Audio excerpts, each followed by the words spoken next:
the pitch is Luke towards shortstop. Petroselli's back. He's got it. The Red Sox win. And pandemonium on the field. Welcome to the Great American Collectibles Show, brought to you each week by the National Sports Collectors Convention.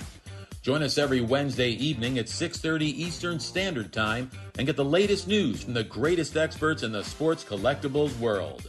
You can watch us on the Great American Collectibles Facebook page, as well as YouTube, or you can listen to us on Spotify, Pandora, iHeartRadio, or any of your favorite podcast platforms. And now your hosts, award-winning sports collectibles author Tom Zappola and Red Sox Hall of Famer Rico Petroselli. Looks like Rico's lost a lot of weight. I don't even see him. Is it me? No. I mean, you guys both witnessed what went on prior to us going on the air. It's not me, right? No. All right. I mean, I just want to make sure, Lou, you got to help him. You're a technical road scholar compared to. Lou, you're going to have to step up to the plate, and you're going to have to help him. How's this going to work? Drive to his house. I don't care. Go drive to his house, press the turn on button, and when he, I don't know. There's Mike Petroselli Marketing. Where's Mike? He can take a drive over and get his email set up. That's all we need. How can one person be as technically challenged as Rico is when it comes to computers? How can that be? I don't know. And this is inside baseball, but the guys know it because they sat through it. This is inside baseball. But we did this with this setup last week. Last week we did it. It was perfect. Like it's the first time with this setup. And not only that, but he wrote it down on a piece of paper in front of us. Yep. All right, listen, I got to jump in. Tom, I love you, but that paper is gone. So wherever he wrote it down, that's clearly like, it's just gone in thin air. And the thing is, you guys that was incredible entertainment. He doesn't even realize it. And so even though it might have been, making you feel war-torn, it gave me a great smile. So thank you guys. No, I'm at the age where I just let it go. And I told Lou gets a reprieve in about 3.5 more weeks, because for 3 months after that, January, February, March, Rico and I are going to be together. His condo is right down the street from mine. So we will be broadcasting from my camera, my computer, in my condo, all set up nicely. He doesn't even have to press a button. All he has to do is show up with a coffee. It's all he's got to do. Yeah, I think you can figure that out. But to answer your question initially to start the show, to be clear, whatever Rico's lacking in technology, that's the reason why he played pro ball and all of us didn't. Yeah, exactly. So, you're really like painfully quiet here. This isn't. First of all, I'm taking the fifth. That's number one. Number two, I've been to this rodeo before. How many times, Joe? I don't know. It's been a lot, right? I mean, it's just amazing. Anyway, welcome to the Great American Collectibles Show. Tom Zappola, our good friend Joe Orlando, and our new writing partner, Ellen and I, Leighton Sheldon from Just Collect. Nice. We're going to be talking. We have a great, that's the reason I asked, obviously. That's why Leighton's on. That's why Joe's on. Ellen and I and Leighton. We have a new book project coming out. We're going to talk about it. We're really excited about it. This is, for Ellen and I, this is going to be our 8th book. Most likely our last book. Ellen says no, but I'm saying yes. Most likely our last book. And we're 7 for 7. We've won 7 awards. National awards, and hopefully this is going to be the 8th. And honestly, Leighton, the T206 book kind of gets put into a category of its own. That was our first book and really did well. Everybody loved it, and the other books did well. But I have a feeling about this book. This is totally different, and I really think we're going to hit a home run with it. What are your thoughts? Well, first of all, I'm honored and privileged to be part of the journey with you. I couldn't think of a better team of, writing partners. You and Ellen have been amazing. But to get back to the hobby, I think it's going to be an awesome project because first, it's really fun to investigate the topic, which I'm going to let you mention in a minute, or the topics. And I also feel like all of us here, Lou included, I would include Rico, but I think he lost some weight. We can't see him still.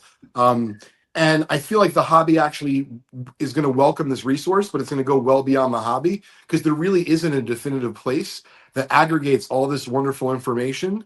And after whatever years or decades, it's going to be lost to time. So I'm really excited to be able to document this with you and Ellen. And the reason we asked Joe is working kind of behind the scenes with us as a consultant. Joe's already been a big help to me personally with questions, answering questions about the hobby. And Leighton, by the way, Joe is a consultant, so feel free to pick up a phone or email him and. Oh, listen, I'm glad that I got the green light, like as if you were my baseball coach, because now, Joe, I'm going to start to bombard you because I didn't realize you're on the payroll, so to speak. Well, that's it. Well, actually, it's a little more obviously. Joe is writing the foreword to the book, number one, and he is on board as a consultant. Joe, did I tell you that about you being a consultant? No, but it's not. It's not like Leighton and I didn't know each other. I mean, a quarter century ago, we were enjoying an adult beverage at a Bennigan's. After oh my God, yeah. So this shows how time flies, but no, very excited to be a part of it. Yeah, we're real excited about this. The thing is, everybody in the hobby really seems to be on board with this. I mean, everyone you can think of, the major auction houses, the major card dealers, PSA, the National, everybody is on board and excited about it. So we'll talk a little bit about it. About the topic, and then we're going to get into some other stuff. Joe, I know you guys have a big auction going on. Leighton, does Just Collect have something going on special right now, or? Well, we always do. We're busy, but certainly not as busy as Heritage. So I'm happy to have Joe talk about his amazing auction. And I just want to give a special shout out to Lou because Lou and I worked together for a long time, and it really is fun to be part of the show today. And Rico, even if you're not, on screen, you're here in spirit, buddy. Oh, Rico, I can tell you right now, Rico's throwing stuff against the wall. He's pissed off. He really is. And something, nothing I can do about it. You can only. Now you do the best you can, both of you. Exactly. But anyway, so the name of the book, we've been talking about it. We were kicking some ideas around a while back, and we came up with the idea. Actually, Leighton he germinated the seed. And then we kind of picked it up in a discussion, and I said, well, what do you think about this? And we just went back and forth. And the name of the book is going to be Legendary Finds in Sports Collecting Treasures. Now, we're breaking, the book is going to be broken up into multiple sections. We'll go through some of the sections. We're not going to go through particular, we don't want to give away what the entire book's going to be about, but there are certain things that we can talk about. The first section of the book, and Joe, you and I have already talked about this. Feel free to kind of help explain, and Leighton, you too, what this is all about, the second section especially. So the first section of the book is going to be called The Legendary Finds. And these are the finds that are familiar to all of us per the definition of what a find is in the hobby. Everybody knows about, for instance, the Lucky 7 find, the Uncle Jimmy find, the Black Swamp find. So we've got about a list of probably the 10 or 15 of the what we call the top finds in the hobby. Joe, you want to elaborate on that and what that actually means? Yeah, I mean, I think with these this is sort of the obvious stuff. The stuff it's recognized by the entire hobby. It's impactful. Whether it's the volume of the find, whether it's like the Lucky 7 find, it was impactful in the sense that it was only 7 and then 8 total a year later, but it was impactful in the sense that they were rarities and it completely changed the population of known examples for that item. So yeah, the section you're referring to, I think, is universally recognized finds inside of our hobby. Leighton, you want to add to that, or Yeah, I mean, I think, Joe, you nailed it. Just to add, let's say, an additional find as a sneak peek. Everyone knows about the great 1952 Topps find that was made by Alan Rosen, decades ago, and then that SGC 9.5 that you guys sold to Heritage, Joe, for I think $12 point something million emanated from that find. And so what I really like about what we're doing, guys, is it's not just the obvious, because the obvious was, hey, this fine was made, this card or these cards were sold for X amount. No, we're really trying to dig a little bit deeper to the extent of, I can speak for myself and Tom, and I think probably to a lesser extent, maybe Joe and Ellen can also talk about this, but we're interviewing folks that were on the front lines of these That's a fines, great and we're point. trying to find out, some things that maybe weren't in the auction catalog. Good or point. weren't obvious to the public at the time, and maybe at the time when they wrote the description was really an afterthought to the story. But it's really like those nooks and crannies, I think, It's that a backstory. It's basically a backstory to the find. Obviously, we're going to talk about the find, as Leighton says and Joe says, but we're digging.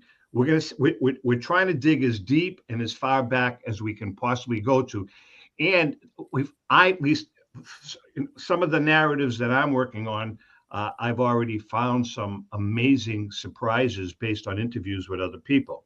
So that's the first section of the book. And we're going to be talking to auction houses. We're going to be talking to individuals. It's going to be kind of a cool section to the book.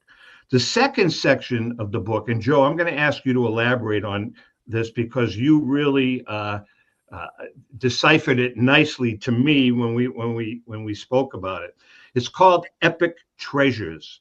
Now, they're fines, but they're not the defined fines as defined by the hobby, like the Lucky Seven or the Black Swan.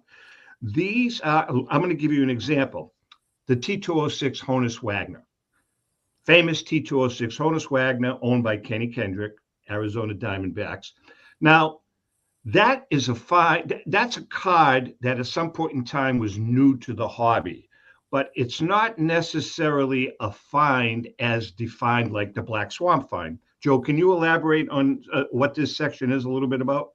Sure. So every collectible, whether it's one item or 10,000 items, is new to the hobby at some point in time. So I think, as in talking to you about the book and kind of what the goal is here, is to go back in time and find some really, really interesting items that you're calling them epic treasures, and talking about when they first entered our hobby. So because what's really cool about this book, why I'm excited to be a part of it, is that I think of all the books that you've done, Tom, this is the most inclusive. There's going to be vintage, there's going to be modern, there's going to be things from virtually every sport. It's not as specialized as some of the books before. So there's kind of something for everybody here. And let's face it, as a collector, I'm 54 now. I've been doing this my whole life. I still get excited. It doesn't matter if the item is worth 10,000 or 10 million. When something is fresh to the hobby, and it happens every month, we discover something that is new to the hobby. We're bringing it from the outside and into our world. That's what this is about. So that second section, these may not be hobby documented, recognized finds, but it's going back in time and talking about how some really, really exquisite items have, when they entered the hobby, how they entered the hobby, where they came from, kind of like, as you said, the backstory of how this stuff came into our market. So it really kind of opens the book up to a lot of interesting categories. Lou, kick in here, by the way, whenever you so choose. One thing that's important about the second section that we're talking about, Epic Treasures, it's not all about the money. There are items in here, there are stories in here, and I call them narratives. There are narratives in here on items or cards that are worth millions and millions of dollars. And then there are certain other epic treasures that are worth 5 figures. It's the story behind the item that is really, really kind of cool. And so, I'm going to give one, if I may. This is an item, and this is just kind of cool. This is an item that J.P. Cohen from Memory Lane Auctions, we were talking about it.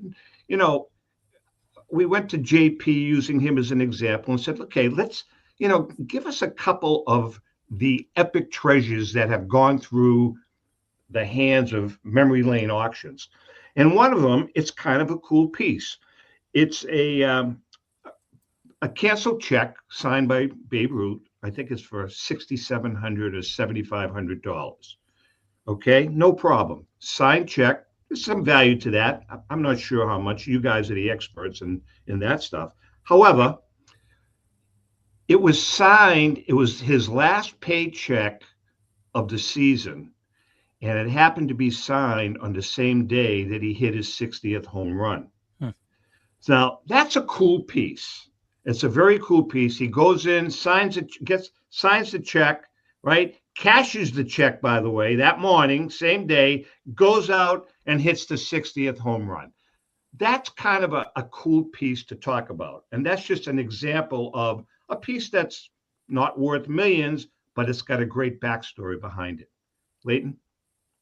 Yeah, listen, I think everyone covered it really well.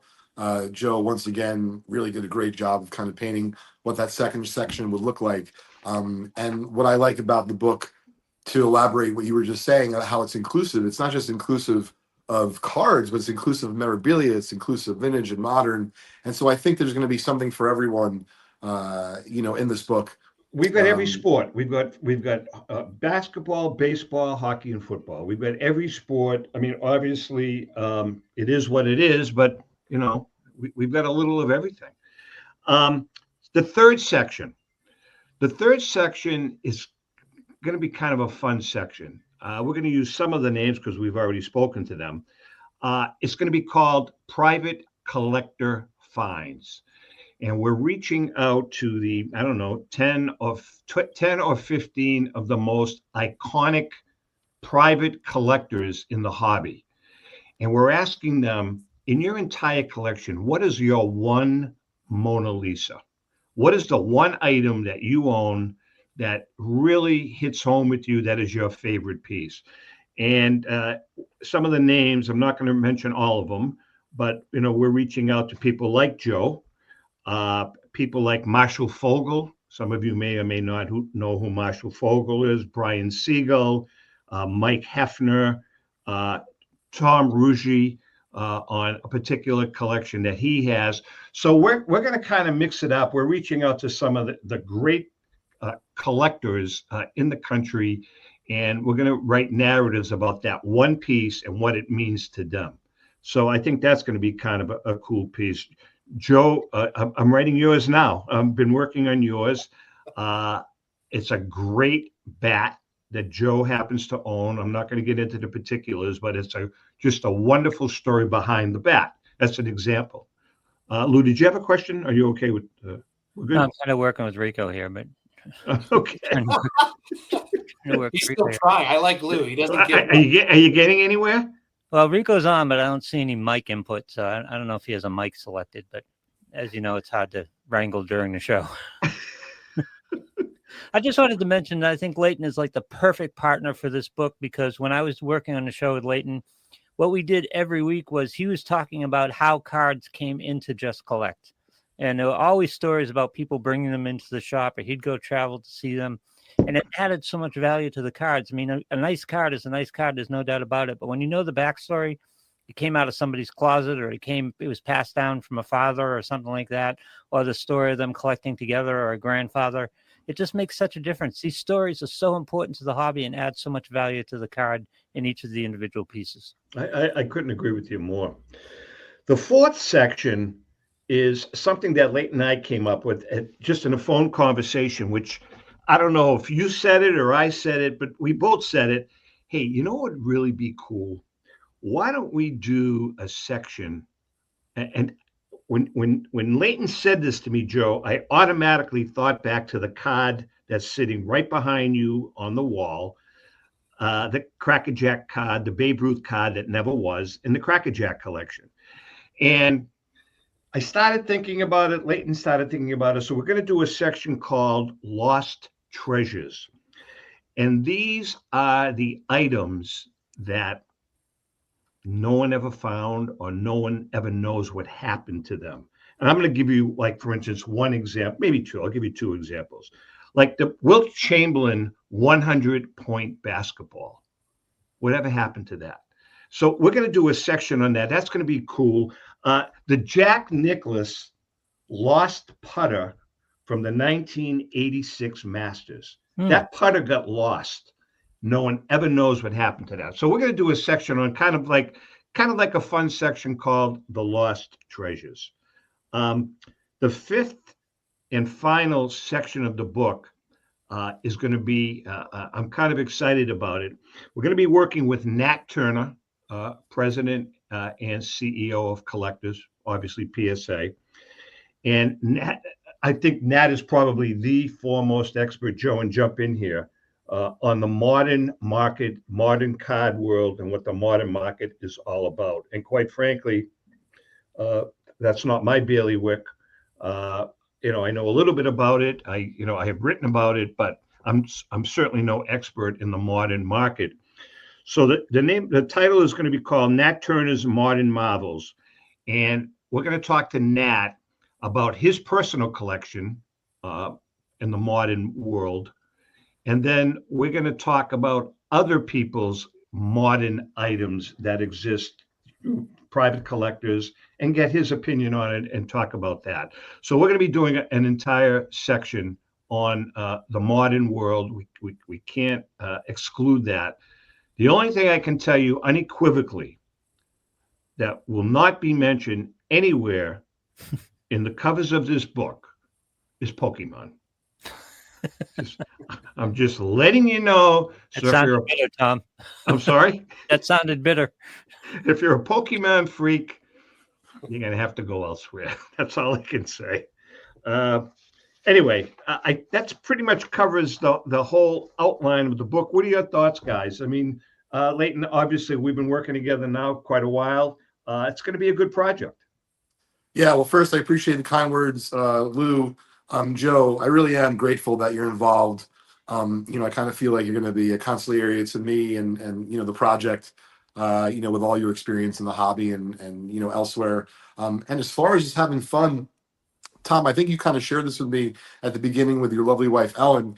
Like in the beginning, it was a little bit of a daunting task of like, wait a minute, I got to somehow write, have interviews, weave this all together, somehow field calls from Tom. If I was dealing with Rico, I'm definitely out. No, I'm just kidding. But the joking aside, it's really fun to, as Lou was alluding to, like I've always been into the story and the provenance. It's not just to me about the card or the item, meaning the piece of memorabilia and the value. It's about where it emanated from. And Joe, I think you nailed it with that particular section where we're talking about some of the great items of the hobby where those details of actually how they came to be are lost. And so, Tom and I know this because we've been doing extensive research. If you listen to this show and you doubt us for a second, try to just Google it and see if there's a central place for like all of these epic and wonderful finds that have taken place over the decades. And there just isn't. So if nothing else, I think this book is going to be entertaining and certainly utilitarian for those that are in the hobby and love it. But I really think for outside the hobby, we're trying to target the regular person who likes to just read something fun, and we want to make it so that it's enjoyable for all. Yeah, I think this is going to be a fun book for non-hobby people. I really do. I think people that's been the theme of all your books, Tom. I think that's been true of all. Yeah, that's a good point. That's a good point, Lou. All right, so we're going to take a quick break. When we come back, we're going to get into some other things, relative to what's going on in the hobby. Also, we're going to come back with another CJ moment, another crackerjack moment. You guys aren't aware of this, but about 3 weeks ago, we got a call from our book warehouse, and they found 4 crackerjack cases of books stashed in the corner. So quite honestly, that's the last 4 that exist. We want to get rid of them. We went over to the distributor, signed them all.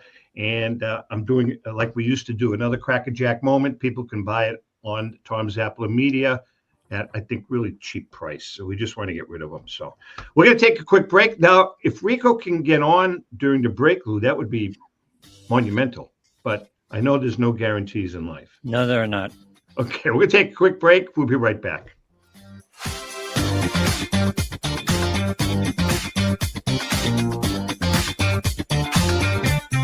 I'm Rebecca Curry, a two-time child cancer survivor, recipient, and advocate for Lucy's Love Bus. The mission of Lucy's Love Bus, 501c3 nonprofit, is to provide joy, comfort, and quality of life for the entire family of children with cancer.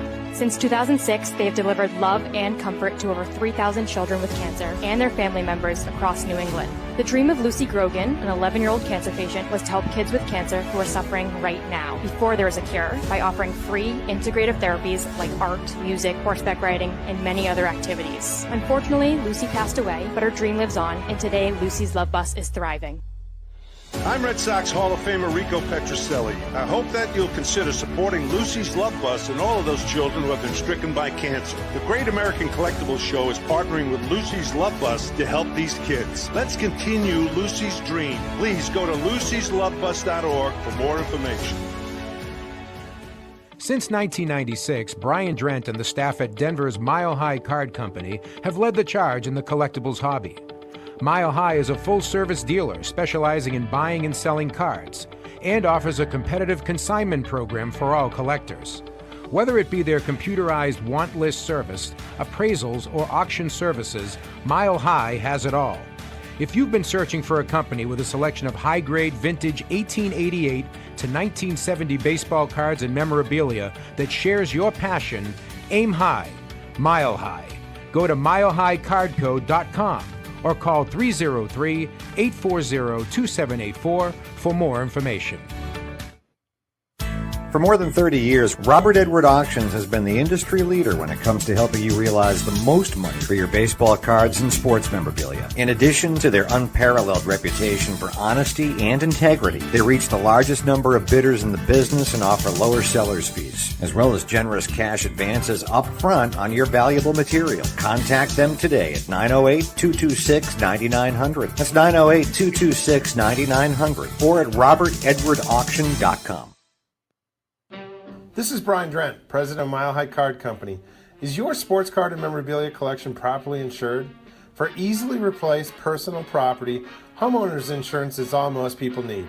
But for prized possessions that you may have spent a lifetime collecting, it doesn't go nearly far enough. Collectibles Insurance Services has been insuring for over 50 years. They offer a full range of protection and a $0 deductible at an affordable rate with no appraisals required. I know because they insure my collection. If you have a minute, go to collectinsure.com and learn more about insuring your personal card or memorabilia collection. Hi, this is Dan from Memory Lane Auctions, here to remind you that the renowned Memory Lane Collectibles Company has served as a beacon of light to the collecting community for the past several decades. Indeed, folks, it has been our utmost privilege and pleasure to provide the most enthusiastic collectors with an abundance of the finest sports cards and memorabilia for America's most coveted sports personalities via our world-class auctions. Whether you choose either a private sale transaction or the auction route, Memory Lane cordially invites you to reach out to us to maximize the value of your prized possessions. Also, it is not just sales that we pride ourselves on being the best of the rest, because if you are seeking a particular keepsake for your esteemed gathering, we will be relentless in our quest to find that special piece to fulfill your collecting dreams.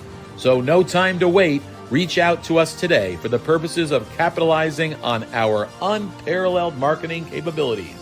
Simply pick up the phone and dial 877-606-5263. That's 877-606-LANE, or find us on the World Wide Web at www.memorylaneinc.com. Now is the time for your valued consignment to ultimately become another one of Memory Lane's record-setting prices. How would you like to own the bat that was used by your favorite player when he hit that towering home run or game-winning base hit? Now look no further than JT Sports, specializing in the sale and authentication of professional game-used bats. As the official authenticators of professional model game-used bats for PSA DNA, JT Sports will guarantee the authenticity of any bat purchased from them. JT Sports also buys and sells game-worn uniforms, gloves, and baseball equipment. The unique quality of the collectible is what JT Sports is all about. Give them a call at 609-487-8003 or check them out at GameUseBats.com.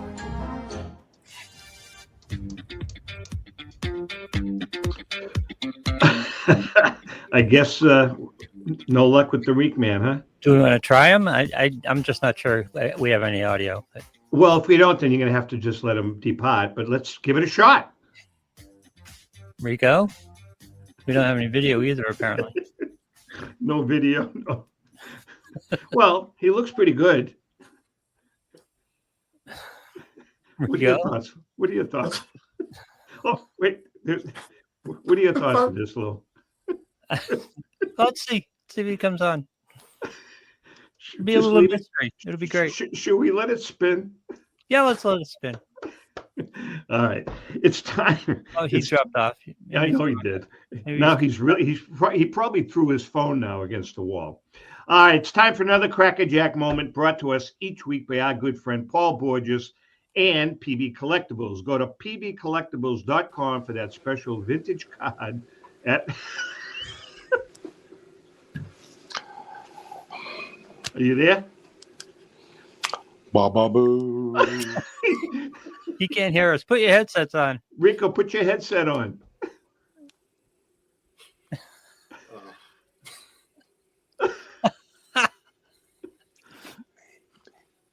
We can hear it. Can you let him go? Let him go. Let him go, Louis. We had audio too. I'm going to What was that? He's going to kill himself.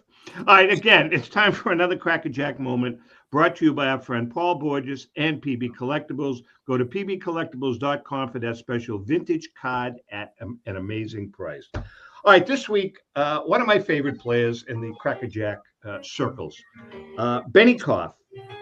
Periodically, a player comes up through the ranks that fans attach to because of their antics as well as their talent. Pearsall, Belinsky, Fidrich. The list of good players with the sideshow goes on and on. Benny Koff certainly fits the bill. A trash-talking, brash self-promoter, Koff was as colorful as he was talented. Nicknamed the Ty Cobb of the Federal League, Koff tore up the short-lived Federal League for 2 years, batting a whopping .370 in 1914, followed by .342 in 1915. Once the Federal League folded and Koff was signed by the Giants, he had some productive offensive years in the National League, but never lived up to his self-promotion. Not known for being humble, Koff often bragged about what a good player he was. His best year in the National League was in 1917 when he batted .308 for the Giants. As a kid, he developed unusual strength from working in the mines. Known for his combination of power and speed, Koff was actually a very good player with a big mouth, and his fans found him to be entertaining both on and off the field. Koff enjoyed the high life, wearing expensive suits, drinking expensive liquors, and smoking expensive cigars. Unfortunately, Koff was caught up in a swirl of allegations of the 1919 World Series fix, although there was really no proof of his involvement. His run in the bigs, though, ended abruptly when he was indicted as part of a stolen car operation. Yeah. Even though he was acquitted, Commissioner Kennesaw Mountain Landis banned Koff for life because he did not believe he was innocent. Although banned from playing the game, though, he did work as a scout for 22 years before retiring to work as a salesman at a high-end men's clothier. Add Koff to the list of Pearsall, Belinsky, and the rest. There's always a place for guys like him who make the game more interesting. And that's another Crackerjack moment. Take advantage of this find of these Crackerjack books. Go to tomzappalamedia.com, the Crackerjack collection, to order tomzappalamedia.com/Crackerjack collection to order your copy of the Crackerjack collection, baseball's prized players. This great book will give you a glimpse into the personal and professional lives of the players in this iconic collection. That's the Crackerjack collection, on sale now at 30% off the regular retail price. tomzappalamedia.com/Crackerjack collection. Thank you, Lou. I'll tell you what, guys like Benny Koff, man, there's some great characters in the history and annals of baseball. He was one of my favorite. Did you ever have any sell any Benny Koff Crackerjack cards, Leighton? I mean, I've had a Crackerjack set, before and had broken it up, so I have, but I didn't know all that info about him. And so, maybe next time I come across him, I'll keep it for my PC. Yeah, He was the Joe. star of the Federal League. I mean, he tore up the Federal League. Yeah, he did. He's really good. But then he came back, and obviously the Federal League was nowhere near as good. But he did well in the Federal League, and didn't too bad in the major leagues also. There's a bunch of those characters. All right, listen, Joe. Let's get to the auction. You guys are in the middle. No, you just started it, right? Have you just started the auction, or Yeah, we just opened our last real big event of the year, so it closes the 19th through the 21st. It's been open for a few days and is already up to about 12 million. So it's moving along at a very, very rapid pace, but it is filled with all sorts of incredible items as usual with our large catalog events. I mean, the headliner, of course, is actually something from the ultra modern world, which is a 2003 Upper Deck exquisite collection dual logo man Jordan and Kobe card, all NBA access patches. It's already over $1 million. We have an estimate of 3 million and up on this card, but this is really kind of, everyone wants to talk about, it's always LeBron versus Jordan, who's the GOAT, right? But before LeBron, Kobe was the sort of heir apparent. He was really the guy that Jordan passed the baton to in the NBA. And in terms of popularity, I mean, everything Kobe is as popular as it has ever been, or more popular than it has ever been. So having both Jordan and Kobe on the same card is, being a one of one is a really special thing. The items that are probably catching a lot of people's eye in the auction, and we've talked about this, Tom, we're calling it the Golden Age collection, but it is arguably the most vast and impressive period signed card collection that ever come to market. It's mind-boggling is what it is. It really is. And I mean, and that's saying something, knowing about, the Uncle Jimmy collection, everyone knows about that. The Uncle Jimmy find, that was incredibly impressive, but it was more concentrated. Obviously, we were talking in that case, Ruth and Gehrig and Gaudi's and those sorts of issues. So a lot of value pound for pound there. But here, it kind of extends from the 40s well into the 50s. But the real key here is when you see in this auction, there's a 52 Topps mantle. And you say, well, I've seen other 52 Topps mantles autographed. They're not common, but this is a period signed 52 Topps mantle. Go find another one. There are plenty of mantles that are signed later in his career and post-career, but it's a period mantle signature. So this collection was built during the period. It wasn't a situation where the person assembling this was going and getting the cards autographed much later in their career or, again, post-career. So when you see a 51 Bowman Mays in there, that's around a 1951. It's a period signature on his rookie card. And already you can see the response from the collecting community. Again, we've only been open for a few days. The mantle is well over $500,000. The Mays is over $100,000, which I think the estimate was $100,000. It's already there. A few days into the auction, it's much different. It's much more challenging to find vintage signed cards with an autograph that matches. Joe, I just want to make sure that I understand clearly in my mind, because Mike Prove was on with us last week. Mm-hmm. So this collection, did I understand that this guy had, or this consignor had, just about every set between the 40s and 50s, and every card is signed? Or did I misunderstand that? You didn't. That's what's scary. So, of course, a lot of the concentration is going to be on the mantles and the Mazes and the Jackie Robinsons because of the value, right? But for really hardcore autographed card collectors, like really hardcore guys, it's the commons. It's the obscure guys that are hardest to find, of course. This guy, if you look at his 1955 top set, he's got the whole set. I mean, he's got the whole set of basically going from the 40s through the 1950s. And think about so many iconic issues, that were released during that time. I mean, I don't know if every single set is complete, but he has virtual completion in a number of those sets. And again, for the really advanced vintage signed card collectors, it's those obscure guys. The mantles, the mazes you can find, again, usually signed much later in their life. but try to find some of those guys that were only up for a cup of coffee, for a year or two, or died prematurely in their life. There are some really, really difficult cards throughout the collection. Leighton, jump in, you guys, both of you guys. Well, I'm sorry. We've been talking about this the last couple of weeks of vintage signings. In other words, period signings, and especially with this collection, we talked with Mike last week. Is the quality of the autographs in this collection good? Does it hold up? I mean, obviously there's years. I don't know how they were signed and what they were signed with. Have the autographs held up in this collection? The autographs for sure. Now with the cards, look, some of the cards are 1s and 2s. Some of the cards are 4s, 5s, and 6s. So the card condition ranges quite a bit, but the autographs do. And part of the reason for that is back in those days, ballpoint was a much more common writing instrument or autograph instrument than Sharpies and stuff like that. And the beauty of that is that the ballpoints tend to hold up versus, when people have things signed in Sharpie, just ask someone who's had a knit jersey signed in Sharpie over the years, or a glove or something like that.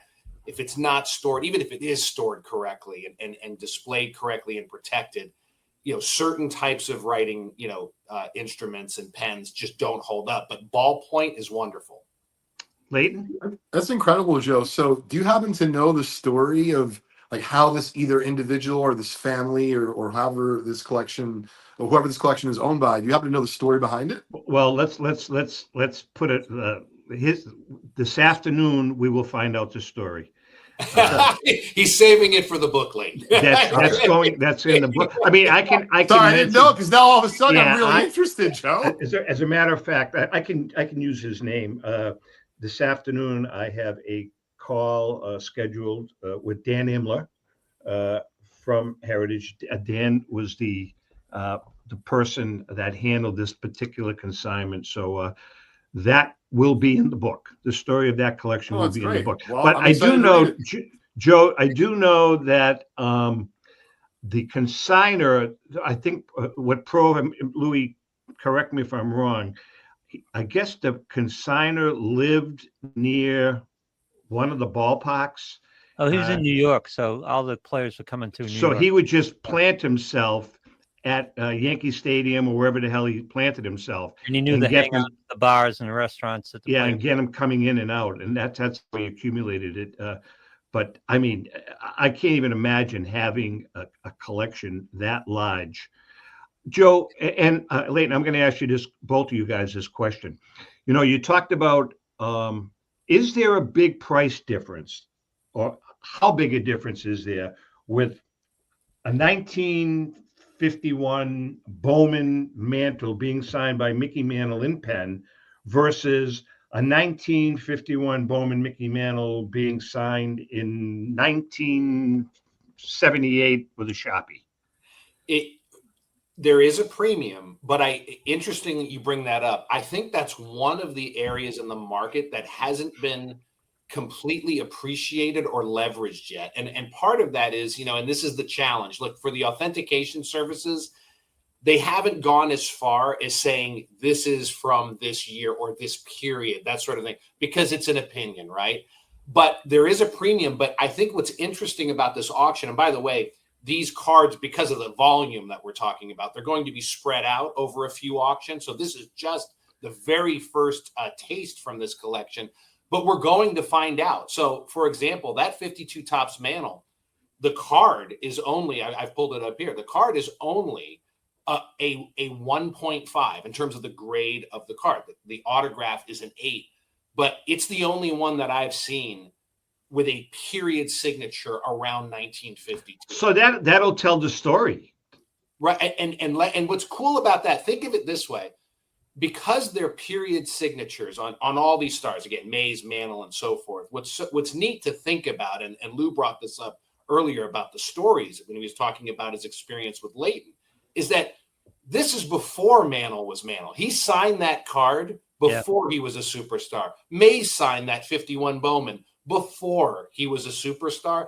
And that's part of the story. They were guys just trying to break in and trying to keep their jobs at the major league level. And you've heard about Mantle. He went into that slump and then he came back. I mean, most guys, I never thought of that, because you're right. You've got Mickey Mantle signing a 51 Bowman in pen, and he was just another rookie. He was just another rookie. Another guy trying to make it. Again, they were prospects certainly, but there are many prospects that come through all the various sports. But so to go back to your question, Tom, there has been a premium associated with period signed versus signed, post career or later in a career. However, again, I think it's actually one of the areas of the market that hasn't been fully appreciated.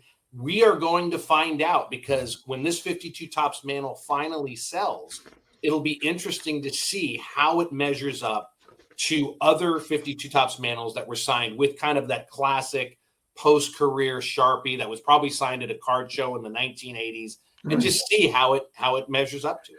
Let me ask it to you, and I'll start with Leighton. In this particular instance, where you have a 52 set signed by everybody, a complete set signed, and you have that very valuable mantle card, what's the discussion about breaking the card out or keeping the set together? Because the set story, we're talking about stories today, the set story is incredible, of course. Well, I mean, first, I'm flabbergasted by this fine. It's absolutely insane. I'll try to address both things. First, your question, Lou. Listen, if I'm in Joe's position on behalf of Heritage, to me, I'm just shooting from the hip, Lou and Joe and Tom, but it's a no-brainer. You have to break up the set to maximize the value. And the reason why, Lou, is because there's actually a number of people that are very hungry and thirsty, i.e. the demand is really high, as Joe alluded to, for some of those guys that maybe only had a cup of coffee in the majors. Well, that might be the difference between having their set complete or not. And so at the end of the day, ultimately, if they sold it as a set, I believe it more likely would have gone to someone like myself or maybe another, let's say enterprising dealer or even enterprising dealer collector, and they would have ultimately broke it up. And the reason why they would have broke it up, Lou, is because the mantle's going to get a premium. The jack is going to get a premium. But as Joe is alluding to, and he's right, some of the commons might actually outsell some of the Hall of Famers because of how rare and tough they are. Interesting. And so, as far as the period signatures, I just want to comment because I collect vintage signed cards, and I wanted to Joe to kind of zip it because I agree. I think that, if the authentic, thanks for laughing, Joe, if some of the authentication companies, and I understand why they don't, because it's challenging, but if there comes a day where they just say, for example, there's two ways they identify a signature, career or post-career. That's it. If they go as simple as that, which they might, Joe, it's possible, then I do believe there's going to be some sort of premium for that particular piece. But I also think it depends on the player. I collect Michael Jordan, and I can tell you, I love getting a piece that was signed in like the 84, 85, 86 range versus like the upper deck authenticated stuff. Not that that stuff is bad, but I think similar to what you all were saying collectively, I like the notion that like Jordan still got his Nike contract and was still trying to prove himself versus being an upper deck and he's already a gazillionaire. Makes sense. We are chatting with Leighton Sheldon from Just Collect, our co-author, and Joe, I was going to say Joe Tomasulo. Joe Orlando from Heritage Auctions. By the way, Rico and I think, are going to be at the Philly show next week. And let's talk about the Philly show. The Philly show returns December 12th through the 14th at the Greater Philadelphia Expo Center in Oaks, celebrating 50 years of connecting collectors, athletes, and fans. Shop over 600 dealer tables across 150,000 square feet of sports cards, memorabilia, sealed product, collectibles, and an expanded Pokemon and TCG section, now over 100 tables, from vintage favorites to the latest releases. Grading and authentication companies will be on site along with major sports auction houses for submissions, valuations, and appraisals. Kids 10 and under are free with a paid adult, and active duty military and veterans receive half off admission with proof of service. And don't miss our community trade nights happening Friday and Saturday evening. Open tables, great energy, and collectors trading with collectors all night long. Now the autograph lineup with more guests still to be announced. Meet current Philadelphia Eagles stars Cooper DeJean, Reed Blankenship, and Brandon Graham. Philly stars and legends of the past, Cole Hamels, Larry Bower, and Lenny Dykstra. Baseball Hall of Famers Vlad Guerrero Sr., Edgar Martinez, Eddie Murray, Tony Perez, Alan Trammell, and Dave Winfield. NBA Hall of Famers Dennis the Worm Rodman and Dominique the Human Highlight Reel Wilkins. Jerome the Bus Bettis will also be appearing. And last but not least, if he can get there, the one and only Rico Petroselli. We'll be meeting fans and signing autographs. Rico will be there on Saturday, December 13th. For more information, you can just go to phillyshow.com, and we hope to see you there in a couple of weeks. All right, we're going to take a quick break. When we come back, we have one more segment with Joe and Leighton. Hang in there, and we shall return.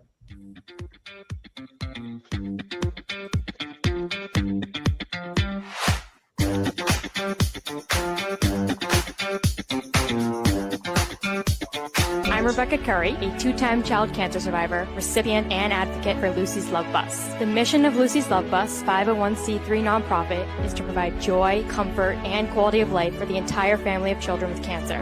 Since 2006, they have delivered love and comfort to over 3,000 children with cancer and their family members across New England. The dream of Lucy Grogan, an 11-year-old cancer patient, was to help kids with cancer who are suffering right now, before there is a cure, by offering free, integrative therapies like art, music, horseback riding, and many other activities. Unfortunately, Lucy passed away, but her dream lives on, and today Lucy's Love Bus is thriving. I'm Red Sox Hall of Famer Rico Petroselli. I hope that you'll consider supporting Lucy's Love Bus and all of those children who have been stricken by cancer. The Great American Collectibles Show is partnering with Lucy's Love Bus to help these kids. Let's continue Lucy's dream. Please go to lucyslovebus.org for more information. Pristine Auction is a family-owned and operated online auction specializing in autographed memorabilia, sports cards, coins, art, and collectibles. Since their founding in 2010, they've grown to 2 facilities in Phoenix, Arizona, totaling over 60,000 square feet. Jared Cavalier and an incredible staff of over 150 team members serve a very large customer base and enjoy every minute of it. By working with leading authentication companies, Pristine ensures all items are 100% authentic. In addition, third-party authenticators regularly travel to Pristine Auction to provide authentication services on site. Pristine Auction strives to operate its business in a way that's honoring to God, their families, and their customers. With a strong focus on speed, quality, and premier customer service, their mission is to be the leading online auction for every level of collector and fan. Pristine also works for Hope Sports and Identity Hoops International, traveling to Mexico to build houses for the less fortunate. Pristine Auction offers several online auction formats with thousands of auctions ending each day. For more information, go to pristineauction.com. That's Pristine Auction, the best in the business. If you are a discerning collector interested in owning the most important pieces in the hobby, look no further than Leland's Auctions. The original sports auction and appraisal house, Leland's was established in 1985 by legendary Pioneer founder Joshua Leland Evans. And today, President Mike Hefner carries on their tradition. From the Tom Brady card and memorabilia collection to the famed Boston Garden Auction to high-end card auctions from every major sport, Leland's has always maintained the highest standards. Go to Lelands.com and get your bid in. That's Leland's, the hobby's leading sports auction house for 4 decades. It's often been said that championships are won on the practice field, and world records come only to those willing to work harder than everybody else. Heritage Auctions is the world's largest collectibles auctioneer because we believe that becoming the best is only an invitation to the challenge of remaining the best. This requires the skills of the hobby's top experts, capable of identifying and maximizing value for our consigners. It requires the most visited website in the industry, courting a global audience of collectors over 1.5 million strong. It requires a dedicated press department that expands our global reach far beyond the entrenched hobby marketplace. It's hard work, but a simple premise. Present the finest collectibles to the largest population of potential buyers, and world records will come. We invite all listeners to put the unmatched power of Heritage Auctions to work for you. Auction evaluations are always free, and our commission-based fee structure ensures that our interests are always aligned. Highest possible price for your collectibles. There will always be new world records to chase, so let's chase them together. Visit our website at ha.com and request your no-obligation review today. Hi, this is Dan from Memory Lane Auctions, here to remind you that the renowned Memory Lane Collectibles Company has served as a beacon of light to the collecting community for the past several decades. Indeed, folks, it has been our utmost privilege and pleasure to provide the most enthusiastic collectors with an abundance of the finest sports cards and memorabilia for America's most coveted sports personalities via our world-class auctions. Whether you choose either a private sale transaction or the auction route, Memory Lane cordially invites you to reach out to us to maximize the value of your prized possessions. Also, it is not just sales that we pride ourselves on being the best of the rest, because if you are seeking a particular keepsake for your esteemed gathering, we will be relentless in our quest to find that special piece to fulfill your collecting dreams. So no time to wait. Reach out to us today for the purposes of capitalizing on our unparalleled marketing capabilities. Simply pick up the phone and dial 877-606-5263.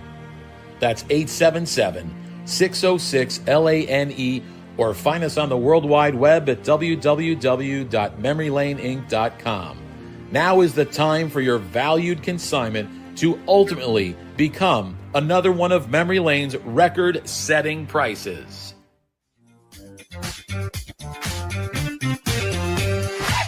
Okay, we are back, and Lou's in the house, Joe's in the house, Leighton's in the house. Lou, why don't you tell our folks about our friend Tom Finkelmeyer and the Finkelmeyer Insurance Company?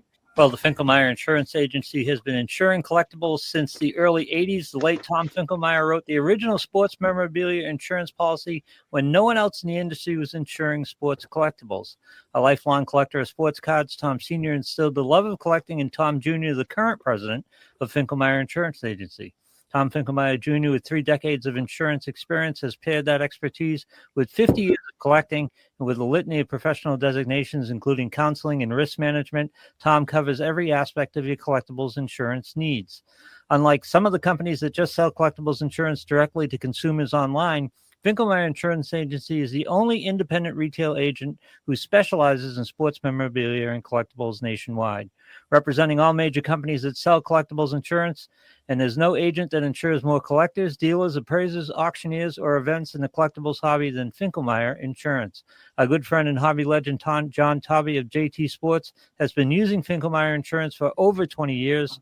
For more information, go to thefia.com, thefia.com. That's Finkelmeyer Insurance, where collecting is our passion. Hey, Leighton, I want to ask you, you grew up 70s, 80s type time frame collecting cards. You've been in this hobby a long, long time. Are you seeing an uptick in cards from when you were a kid, 70s, 80s, as far as in demand and getting more valuable? Sure. So to address it head on here, I'm not sure how old you think I am, but I grew up in the 80s and the 90s. So but call me a liar for a decade. I understand we've had some technical difficulties today. It's out of your brain. So anyway, there's definitely an uptick, and I think it's pretty simple because I'm living it myself.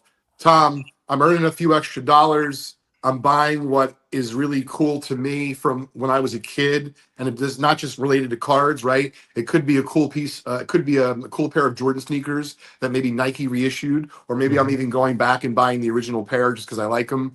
I just think that's what's happening. And so ultimately, the 80s and 90s people are hitting their 40s-ish, right? They're starting to come into a few dollars. And I think that there is definitely an uptick, at least from what I'm seeing, as far as 80s Hall of Fame rookies, some 90s rookies, but in the 90s, I feel like it's more of the inserts that people are going after, but not just basketball anymore. It's baseball and football as well. Joe, what are your thoughts on right? that? All of a sudden, this is like music, right? All of a sudden, rock and roll becomes classic rock. And it's like, our rock and roll is not classic rock. Now, our stuff is vintage stuff. Yeah, but I mean, so if what you're saying is true, and Joe, I'm going to ask you this question. Did the 70s get kind of bypassed as far as real valuable cards? Not at all. I think, Leighton nailed it. It's kind of that traditional generational cycle. Guys get into a certain place in their life. They have a little bit more disposable income, and they seek nostalgia. And what's nostalgia? Like Leighton said, it's what they experienced when they were kids. That's like, it's burned into our memories. That's what we that's what nostalgia is. And so, yeah, I mean, some of the 1970s really high profile, big name rookie cards are extremely valuable. I'm looking. I happen to have our auction pulled up right now. Like, we have a Mike Schmidt rookie in a 10. I mean, we have an estimate of 300,000 and up on that. Oh, George Brett, 150,000 and up. Some of the tougher ones, Ozzie Smith. I mean, Ricky Henderson's kind of 80 top, so kind of on that fringe. But those guys that kind of made their mark during that decade and kind of spilling into the 1980s, those guys, yeah, that's my generation. I guess Leighton's generation a little bit later. But those are the guys we grew up watching. And so we're at a different place in our life. That's what we're going to seek. So I actually have found that some of those sets, I mean, 1975 tops has really, really escalated in value. But some of those sets, not only are they popular with our generations, but they're tough. 1970s quality control was just awful in most cases. There are exceptions to that, but they're actually pretty tough to get in the great. You would think, oh, there's 10s all over the place. It's not the case. So let me ask you this. So a guy like Ricky Henderson gets a lot of love and a high grade. Other than his rookie card, why doesn't Yaz get a lot of love? That's a good question. I mean, he had such a long career, so I got to see him kind of at the tail end of his career. But you know what? I think this is the analogy that just popped into my head, and you might laugh at me, but Carl Yastrzemski in some ways is kind of like the Tim Duncan in baseball. What I mean by that is that the guys that were just consistent, they were never necessarily considered the greatest of their era, but they did it every year. They just kept doing it, putting up the numbers. And at the end of their careers, they have, amazing career statistics. In the case of Duncan, of course, in basketball, what was it, 5 NBA championships, Hall of Famer. But because it was just that consistency throughout their career, they didn't get as much love as they deserved. I think that does change over time, though, because people do start looking at the numbers because they weren't able to watch them when they were playing. So what they see is their accumulation of accomplishments. And, with Yaz, I mean, Triple Crown, how tough is that? I mean, how rare is the Triple Crown in baseball? I mean, Triple Crown winner, Hall of Famer, 3,000 hits, almost 500 home runs, just a tremendous career. But I think it's those guys that just go out there every day and they just keep doing it, but they're never quite elevated. Al Kaline's another one. Popular, but again, just did it each and every year. Wasn't Willie Mays, didn't have the flash of like a Roberto Clemente, but just was a consistent producer. We're biased here in New England because Yaz had the Triple Crown and everyone recognizes that nationally. But the September of '67, for those of us who lived through it, is just unforgettable how clutch he was and what he did. But the rest of the country doesn't know that. And certainly a lot of the collecting hobby doesn't know that because they didn't witness September of '67. But in our minds, and you're right, Joe, it's basically cumulative. That's his Hall of Fame credentials. It's cumulative over 20 plus years. He never really, he had that one outstanding month. He had the Triple Crown year, but not a lot of people are going to carry that forward outside of here in Boston.